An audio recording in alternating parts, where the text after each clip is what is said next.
White lives matter, black lives matter, Asian lives matter, Hispanic lives matter, blue lives matter. What is so controversial about saying all lives matter? All lives matter? You realize that's not true. Mm-hmm. It's not true. You can say it's not true at all. It's not. You remember All Lives Matter? What happened to that? No, as soon as that first rocket came in, White Lives Matter. No, as soon as that first rocket came in, White Lives Matter. And we're all supposedly seen as equal, right? You're crazy. Am I? Yes. Am I? Yes. Am I? Is there no place where racism doesn't want to join the party? Here's Johnny! As the blatant discrimination between whites and non-whites has been exposed as many seek to flee from Ukraine.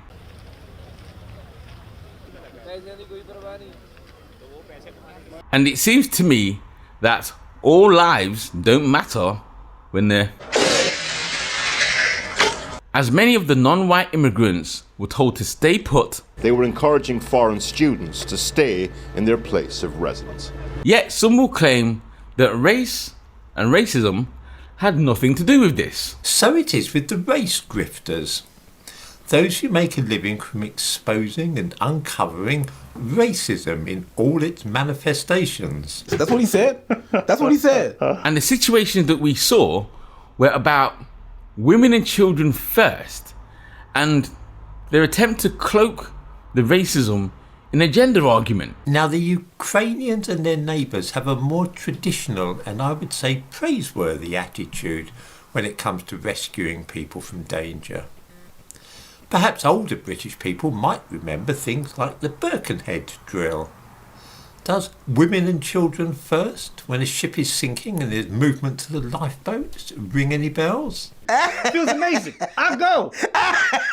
But as we can clearly see here, a black woman is seen being denied boarding onto a train believed to be evacuating civilians in Ukraine away from the advance of Russia from the east.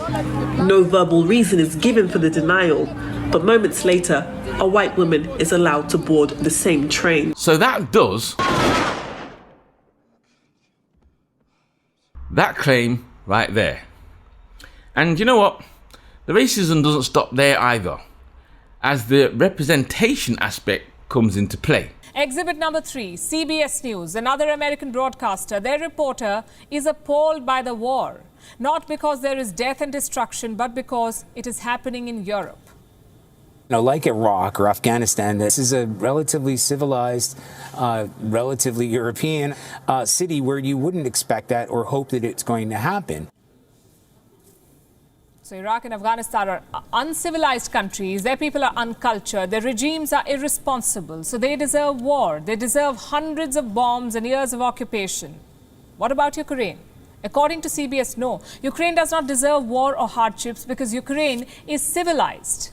As if somehow wars are specific to those in the black Middle Eastern areas and black folk in general. But when y'all were doing these invasions, you guys didn't have the same energy? No? No? And it's only the non-white people who are the violent ones causing mayhem in the community, brutalizing people and damaging property. The uncivilized ones. The ones running around like they ain't got no goddamn sense. Yeah? It's only the non-whites that do that. Because apparently Ukraine does not deserve war or hardships because Ukraine is civilized. It's very emotional for me because I see European people with blue eyes and blonde hair being killed.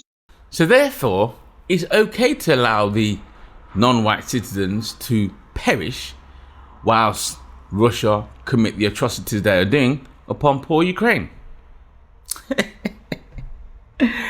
Let me know what you think in the comments below. Don't forget to like, share and subscribe. I'm out. Peace. Yes.